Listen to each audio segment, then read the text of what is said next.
नमस्कार दोस्तों, ब्लडी सत्य के आज के इस एपिसोड में मैं आप सभी लोगों के सामने मध्य प्रदेश के बालाघाट में घटी हुई एक बहुत ही अजीबोगरीब घटना की कहानी लेकर आ गया हूं, जो वहां पर एक रास्ते की वजह से घटी थी किसी के साथ। जी हाँ, चलिए आपको ले चलता हूँ 1 साल पहले और शुरुआत से सुनाता हूँ सब कुछ कि क्या हुआ था। बिट्टू नाम का एक लड़का जो कि बालाघाट जिले के हट्टा नाम के गाँव में रहता था, उसकी एक दोस्त थी मानसी, बचपन की दोस्त, स्कूल के टाइम की। दरअसल बिट्टू बहुत कम उम्र तक हट्टा में एक स्कूल में पढ़ाई किया था और फिर थोड़ा बड़ा हो गया था ना, तो वो बालाघाट जाकर पढ़ाई करने लगा था।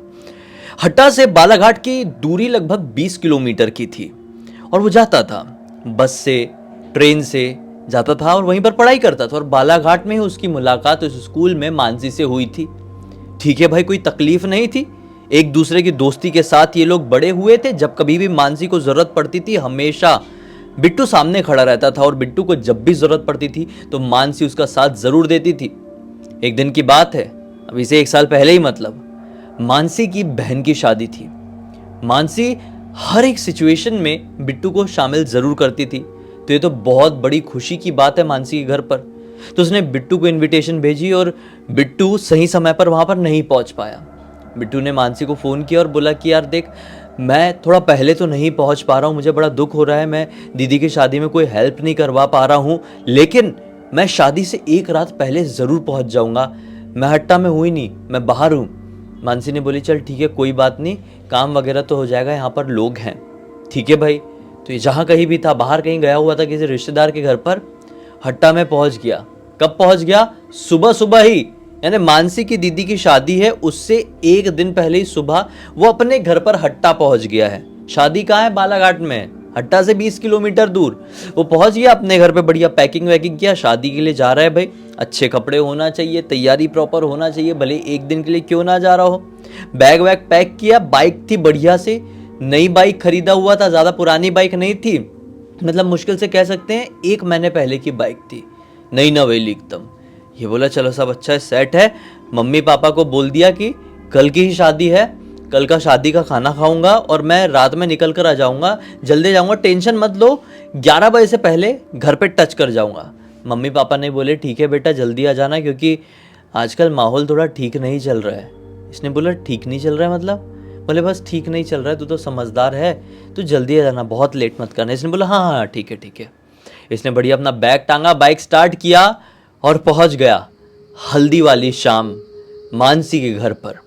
अब कैसा था ना कि आज पूरा शाम को हल्दी वाला सेलिब्रेशन होना था, फिर उसके बाद संगीत रखा गया था, तो सबने मिलजुल के बढ़िया से एंजॉय किए हैं। इसने थोड़ा बहुत जो काम था वो भी करवाया और फिर उस दिन मानसी के घर पर ही रुक गया।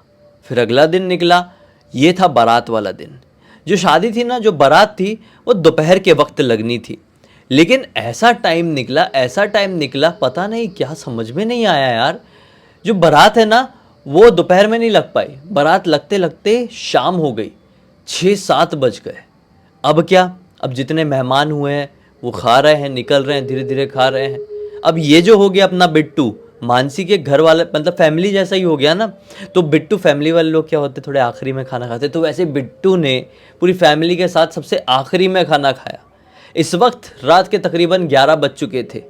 तो मानसी ने बोली कि बिट्टू तूने खाना भी खाया है, अभी सब लोग फ्री हुए हैं, तू कैसे इतनी दूर बाइक चलाकर लेकर जाएगा, ठंड भी अच्छी खासी लग रही है, तू मत जा, रात में रुक जा और सुबह निकल जाना, अर्ली मॉर्निंग में निकल जाना। और रात का सफ़र हट्टा जाने का इतना सेफ भी नहीं है। ये बोलता है क्या सेफ नहीं है यार, मेरा ही गाँव है, 20 किलोमीटर तो है, बचपन से लेकर अभी तक गुजार दिए हट्टा से बालाघाट, बालाघाट से हट्टा, टेंशन लेने वाली क्या बात है, चले जाऊंगा। और मैं नहीं गया ना तो मम्मी पापा बहुत डांटेंगे। वैसे ही कुछ दिनों से पता नहीं क्या क्या बोल रहे हैं कि आजकल ज़माना सेफ नहीं है, आजकल क्या क्या चीज़ें हो रही है, तू तो समझदार है ना, रुकना नहीं बाहर, संभल कर रहना। ऐसी बड़ी विचित्र तरीके से मुझसे बात कर रहे हैं।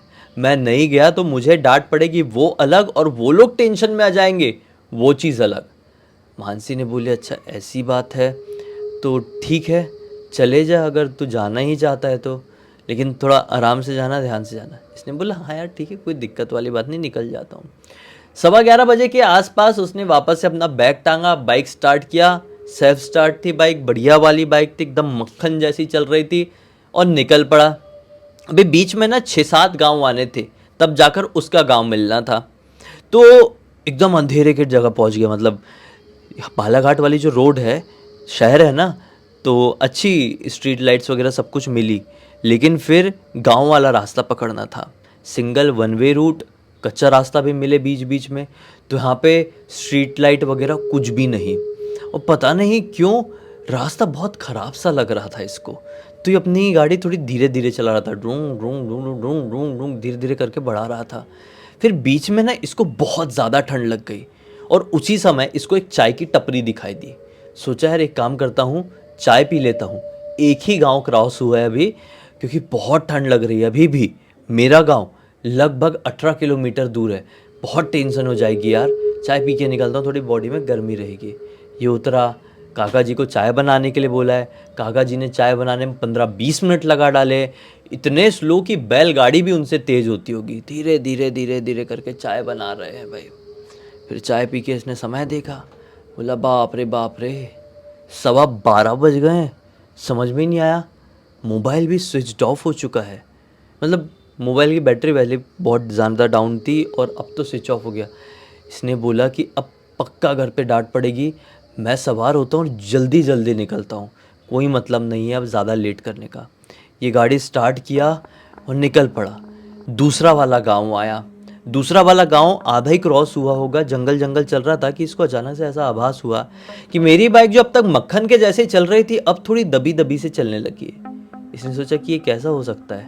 अपना जो मिरर है, रियर व्यू मिरर पीछे देखने वाला, उसको भी सेट करके देखा कि कोई बैठा बैठा तो नहीं है, कि मैं ध्यान नहीं दे पाया, जहाँ गाड़ी स्लो थी कोई फटाक से चढ़ गया होगा। कई बार ऐसे ना जो कम उम्र के बच्चे होते हैं ना, वो मस्ती करते हैं, गाड़ी स्लो होती ना फटाक से चढ़ जाते हैं, कार वार रहती कार के पीछे लटक जाते हैं। तो कुछ कुछ बच्चे बहुत हाई लेवल के होते हैं ड्रामेबाज, ठीक है। तो इसको ऐसा लगा कि कोई चढ़ तो नहीं गया। इसने अपना मिरर सेट करके देखा भी, पीछे पलट के भी देखा, कोई दिखाई नहीं दे रहा था। फिर भी इसको समझ में नहीं आ रहा था कि बाइक अचानक से दबके कैसे चलने लगी। इनफैक्ट ये वाला रास्ता थोड़ा सा क्लियर था, उतना ख़राब नहीं था। इसने चलती गाड़ी से ही टायर की तरफ देखने की कोशिश किया कि हवा वगैरह तो नहीं निकल गई है, लेकिन समझ में नहीं आ रहा था। ये वाला गांव पूरा क्रॉस हो गया, सेकंड गांव पूरा क्रॉस हो गया, और इसकी गाड़ी बहुत ज़्यादा हैवी सी चलने लगी। इसने बोला रोक के देखता ही हूँ, गया है पक्का, टायर गया है। उसने रोका और टायर देखने लगा तो पंक्चर नहीं हुआ था, थोड़ी हवा ही कम हुई थी। बोला अच्छा ये कैसा मैटर है, छोड़ो जाने देता हूँ।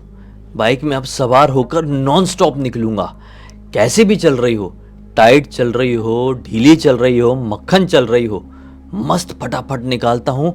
घर पहुँच के चादर ओढ़कर कंबल ओढ़कर सोऊंगा यार, ठंड लगने लगी है। ये सोचकर इसने अपनी सेल्फ स्टार्ट किया। गाड़ी सेल्फ स्टार्ट नहीं हुई। इसने बोला ये कैसे हो सकता है। दूसरी बार सेल्फ लगाया, नहीं हुई। अब किक मारा, ढूंढ ढूंढ ढूंढ ढूंढ, किक से भी स्टार्ट नहीं हो रही है। बोला ये कैसे हो सकता है, अभी तक तो बढ़िया से गाड़ी चल रही थी, अब क्या होने लगा। कभी टायर का प्रॉब्लम दिखा रहा है तो कभी स्टार्ट ही नहीं हो रही है। ये थोड़ा रुका, अपना वो जो कार्बोरेटर वगैरह रहता है वो सब साफ़ किया, प्लग वगैरह देखा, स्पार्क प्लग वगैरह सब कुछ ठीक है कि नहीं। वैसे सब कुछ ठीक ही समझ में रहा था। वापस से सब कुछ लगाया और जय बजरंगबली बोल के ढूंढ से मारा और गाड़ी स्टार्ट हो गई। अब फिर ये चलाना शुरू किया, लेकिन अब माहौल पहले जैसा नॉर्मल नहीं। ये चला रहा है। अब तीसरा गांव क्रॉस हुआ। तीसरा गांव क्रॉस होते से ही एक बीच में पुल जैसा आता, जो कि एक बहुत पुरानी नहर के ऊपर से निकलता था। इस नहर में जो नीचे है ना, आज के टाइम पे ज़्यादा पानी वानी तो नहीं भरता था, लेकिन हाँ लोग अंतिम संस्कार करने के लिए ज़रूर यहाँ पर आते थे। जब बहुत बारिश हो जाती थी तो थोड़ा बहुत पानी यहाँ पर भर जाता था, निकलने का यहाँ पे पानी का बहुत ज़्यादा साधन बन गया था। लेकिन कभी बहुत बारिश हो जाए तो पानी रुक जाए, नहीं तो ये नहर अब शमशान घाट में तब्दील हो चुका है। इस नहर के ऊपर से गाड़ी निकालते निकालते इसको मन में थोड़ी बेचैनी सी हुई। यार शमशान घाट और किसी की चिता तो यहाँ पे ताज़ी सी लग रही थी। ऐसा लग रहा था कोई शाम को ही अंतिम संस्कार करके गया है, और ये उसी के ऊपर से अपनी बाइक निकाल रहा है। उसके ऊपर पुल बना हुआ है ना, तो पुल के ऊपर से अपनी बाइक निकाल रहा है। और लिटरली पुल जैसे ही क्रॉस हुआ, बाइक ढुडुक ढुडुक ढुडुक करके बंद पड़ गई। इसका दिमाग खराब, बोला ये क्या गलत जगह पर गाड़ी स्टॉप हो गई यार, जल्दी जल्दी वापस से चालू करता हूँ। ये ड्रूंग ड्रूंग ड्रूंग मारने की कोशिश कर रहा है, कभी सेल्फ मार रहा है तो कभी अपना किक मार रहा है, लेकिन बाइक स्टार्ट ही नहीं हो रही है। इतने में इसको एक बंदर की आवाज़ सुनाई थी। ये घबरा गया, बोला यहाँ पर बंदर कैसे। इधर उधर देखने लगा, लेकिन बंदर कहीं दिखाई नहीं दे रहा था। इसने सोचा कहीं होगा, दूर होगा, कोई पेड़ के ऊपर से बैठकर मुझे देखकर चिल्ला रहा होगा, कोई बात नहीं। इसने सोचा कि कैसे भी करके अपना मोबाइल वापस स्विच ऑन करता हूँ और किसी को फ़ोन करके बुलाने की कोशिश करता हूँ कि मैं भी जंगल में फंस गया हूँ, कोई आ जाओ। लेकिन मोबाइल है कि ऑन होने का नाम ही नहीं ले रहा है। अब इसको बिल्कुल भी कुछ समझ में नहीं आ रहा था। इसने बोला मैं बाइक अपनी यहाँ से एटलीस्ट आगे बढ़ाकर लेकर जाता हूँ, नहीं तो यहाँ पर मैं ज़्यादा देर खड़े रहा तो ठंड से तो नहीं, डर से ज़रूर मर जाऊँगा। उसने अपनी बाइक को धीरे धीरे करके आगे बढ़ाना शुरू कर दिया। लेकिन थोड़ी आगे बढ़ाने के बाद उसको ऐसा महसूस हुआ कि गाड़ी का वजन बढ़ते जा रहा है। इसका दिमाग खराब हो गया यार, अभी तक तो नॉर्मल की जा रही थी, अब इतनी टाइट कैसे। ये डर गया, बोला कि मैं बाइक को छोड़ के ही अब आगे निकल जाता हूँ। कितने में इसको एक बुलेट बाइक की आवाज़ सुनाई दी। बुलेट की आवाज़ सुनसान इलाकों में सुनो तो बहुत क्लियरली सुनाई देती है, तो इसको बुलेट की आवाज़ सुनाई दे रही है। लेकिन इसने सोचा ये कि चलो कोई आ रहा है, मैं हेल्प मांग लूँगा, लेकिन कोई दिखाई नहीं दे रहा है। सिर्फ आवाज़ आ रही है कि इसकी तरफ बाइक आ रही है, लेकिन कोई दिखाई नहीं दे रहा है आते हुए, लाइट का कोई सोर्स। और यहाँ पे डरा देने वाली बात ये, एक भी स्ट्रीट लाइट नहीं। इसने बोला ये तो दिमाग ख़राब करने वाली बात है यार, एक काम करता हूँ बाइक लेके ही आगे बढ़ता हूँ, बाइक छोड़ के आगे नहीं बढ़ सकता, वरना अभी तो बहुत मतलब अब भी 1 महीने पहले लिया हूँ यार, और बाइक को कुछ हो गया, ये चोरों का कोई चाल रही तो बहुत प्रॉब्लम हो जाएगी, पापा गुस्सा हो जाएंगे, मम्मी गुस्सा हो जाएंगी, फिर मैं भी, खर्चा बहुत ज़्यादा हो गया इस बाइक के पीछे, ये चोरों की भी चाल हो सकती है। मैं बाइक लेकर ही जैसे तैसे करके आगे बढ़ता हूँ। वो बाइक लेके आगे बढ़ ही रहा था कि उसको एक पेड़ के किनारे से, ये अभी शमशान घाट से बहुत दूर नहीं आया हुआ है, लेकिन उतने में उसको एक पेड़ के किनारे से एक आदमी बाहर आता हुआ दिखाई दिया है। अंधेरी रात में जहाँ पर एक भी स्ट्रीट लाइट नहीं है, वहाँ पर इसके सफ़ेद कपड़े, उस आदमी के सफ़ेद कपड़े मतलब ऐसे चमक रहे हैं जैसे कि मानो कपड़ों में रेडियम लगा हो। ये घबरा गया। इसने रेडियम ज़रूर बचपन में देखा हुआ था, लेकिन सफ़ेद रेडियम नहीं देखा है। लाल देखा, हरा देखा, पीला देखा, नीला देखा, लेकिन सफ़ेद रेडियम भी होता है, और वो भी कपड़ों में। इसको ये चीज़ समझ में नहीं आई, रेडियम का पूरा पूरा कपड़ा कोई इतना चमक रहा है। वो आदमी एकदम पतला सा था, जैसे ना जाने कितने दिनों से खाना नहीं खाया हो, बिल्कुल हड्डी का ढांचा जैसा दिखाई दे रहा था, और 6 फीट के आसपास की हाइट रही होगी। जब इसने उस आदमी को थोड़ा ध्यान से देखा, वो सनलाइट के नज़दीक आया, मतलब सनलाइट के नज़दीक क्या कहते हैं, मतलब ये पेड़ के पीछे से आया, तो पेड़ का पूरा वो था, तो पेड़ के कवर से इस आदमी का चेहरा नहीं दिख पाया था, लेकिन ये पेड़ के कवर से, पेड़ की छाया से बाहर निकला तो सनलाइट से उस आदमी का चेहरा दिखाई दिया। तो क्या समझ में आया, वो जो बंदर की आवाज़ निकल रही थी, इसको सुनाई दे रही थी बहुत देर से, जब से इसकी बाइक रुकी है, वो बंदर की आवाज़ कोई और नहीं, यही आदमी निकाल रहा है। इसको मन में घबराहट होने लगी, शिट ये पक्का चोरों का गिरोह है, मेरे को प्रॉब्लम हो जाएगी। लेकिन इसने नोटिस किया कि ये बहुत प्रॉपरली बंदर की आवाज़ निकाल रहा है, और साथ ही साथ ये चेहरे से बिल्कुल भी नॉर्मल नहीं दिखाई दे रहा है। इसने बचपन में एक भूतिया फिल्म देखा हुआ था रामसे ब्रदर्स की, उसमें एक अजीबो गरीब भूत दिखाया गया था जो कि थोड़ा थोड़ा नेवले जैसा दिखता था। हाँ, नेवले और बंदर जैसा कुछ तो भी ऐसा अलग टाइप का दिखता था यार, वो अलग ही बिल्कुल। वो आदमी बिल्कुल सेम वैसी दिखाई दे रहा था। उसको लगा ये मेरा इल्यूजन हो सकता है, मैं यहाँ पर बिना मतलब के बहुत डर रहा हूँ, इसलिए मुझे कोई ऐसा दिखाई दे रहा है। तो उसने 1-2 बार अपने ऐसे किया मलाक, और फिर से देखने की कोशिश किया, तो वैसे ऐसी आवाज़ निकालते हुए धीरे धीरे इसकी तरफ आगे बढ़ रहा है, और पूरा जंगल का इलाका उसकी की आवाज़ से गूंज रहा है। इसको घबराहट हुई, ये मेरी तरफ ही क्यों आ रहा है भाई, और निकलता हूँ, फटाफट निकलता हूँ। तो अपनी बाइक लेके ही तेज़ी से अब बढ़ने लगा। किस्मत से इसकी बाइक इससे थोड़ी खिंचा रही, क्योंकि डर के मारे ताकत भी बहुत आ गई, तो ये अपनी बाइक खींचते हुए भाग रहा है। थोड़ी देर बाद इसको अचानक से ऐसा फील हुआ कि बाइक मेरी आगे बढ़ते बढ़ते ऐसे रुकने वाली है। तो इसने सोचा कि पीछे पलट कर देखता हूँ। इसने जैसे ही पीछे पलट कर देखा तो क्या पाया कि वो अजीबो गरीब दिखने वाला भूत इसके पीछे नहीं दौड़ रहा है, ना ही इसके साथ साथ चल रहा है, इसकी बाइक में बैठा हुआ है। ये बाइक ऐसे लेके भाग रहा है ना, ऐसे ऐसे ऐसे, पीछे नहीं देख रहा था, भाग रहा था खाली। जब बाइक रुकने जैसी हुई, रुक कैसे गई यार, देखता हूँ पीछे तो नहीं आ रहा। और जैसे पीछे देखा, पीछे दौड़ नहीं रहा था, बाइक में बैठा हुआ था। इसने बहुत जोर से चिल्लाया, अपनी बाइक वाइक फेंका और भागने लगा गंदी तरीके से, बहुत तेज भागा। लेकिन बदकिस्मती से अंधेरा बहुत था आज, ठीक है। उस आदमी की जो शक्ल अकल दिखाई दे रही है उसके चमकीले कपड़ों की वजह से दिखाई दे रही है। अंधेरा बहुत होने के कारण से ये पेड़ से बहुत गंदा टकराया और नाक में इसके इतनी जोर की लगी कि सातों आसमान, सातों पहाड़, सातों ब्रह्मांड इसको एक बार में दिखाई दे दिए और एकदम चक्कर खा के वहाँ पे गिर गया। और गिरते समय बस इतना ही याद किया, बजरंग बली मुझे बचा लेना, मुझे जीना है। इसकी आंख बंद होते होते इसको उसका इतना गंदा वाला चेहरा बिल्कुल अपने सामने दिखाई दिया ना कि वो भूत इसके पास चलकर आया है। पूरा ये जो होंठ वाला पार्ट होता है ना अपना, ये उसका है ही नहीं, ये पूरे दांत ऐसे लटकते हुए दिखाई दे रहे हैं। बहुत गंदा दिख रहा था यार, मैं कैसे समझाऊं आपको। पीली पीली सी आंखें थी, बहुत वाहियात दिख रहा था, डरावना। मैं इमेजिन कर पा रहा हूँ, आपको नहीं करवा पा रहा हूँ। इसकी आंखें बंद हो गई। आखिरी चीज़ इसने यही देखा। फिर इसको आभास हुआ कुछ मिनटों बाद कि मेरे को ना किसी ने उठाया है। इसको होश जैसा आने को हुआ, लेकिन इसने हिम्मत नहीं कर पाया कि मैं अपनी आँख खोलूँ। पहले तो चोट से ये बेहोश हुआ था, अब ये डर के चक्कर में होश में नहीं आ पा रहा है। लेकिन इसको ना एक दो लेडीज़ों की आवाज़ सुनाई दी, फिर आदमियों की आवाज़ सुनाई दी। तो इसने बड़ी हिम्मत करके ऐसी आँख खोला। अब ये प्रॉपरली होश में आया। तो इसको होश में देखकर सब लोग बात कर रहे, अरे बेटा कहाँ से आए हुए हो तुम? तो इसने बताया हट्टा से आया हुआ हूँ। तो हट्टा इसके बाजू वाले गाँव। ये कुछ लोग थे जो इसको उठाकर लेकर आ गए थे। पता नहीं इसको कौन देखा होगा, कैसे देखा होगा, पता नहीं उस भूत ने इसका क्या किया क्या नहीं। लेकिन लोग इस तक पहुंच गए थे सही समय में, इसको उठाकर लेकर जा रहे थे। अपने घर में रख दिया था किसी ने। और ये हट्टा के बाजू वाला ही गांव था जस्ट। इसने बोला हट्टा से आया हुआ हूँ, मेरे साथ ऐसा ऐसा हो गया। अभी कितने बज रहे हैं? तो इन लोगों ने बताया कि अभी रात के लगभग 2:30 बज रहे हैं। इसने बोला शिट, मेरे मम्मी पापा मेरे लिए बहुत परेशान हो गए होंगे, मोबाइल है कि नहीं। उसने जेब में चेक किया, उसका मोबाइल नहीं है, लेकिन बाइक थी उसकी। बाइक घसीटते हुए लोग लेकर आ गए थे।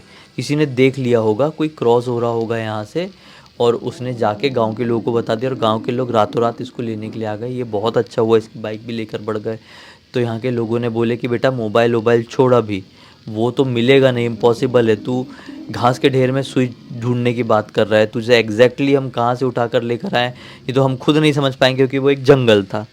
इनफैक्ट अच्छा ये होगा कि तू तेरे माता पिता ज़्यादा परेशान ना हो तो अभी घर चल। तो इसने बोला मेरे अंदर हिम्मत नहीं बची है घर जाने की अकेले, मुझे बहुत डर लग रहा है और मेरी बाइक भी मुझसे स्टार्ट नहीं हो रही है, प्लीज़ मेरे साथ कोई चल लो।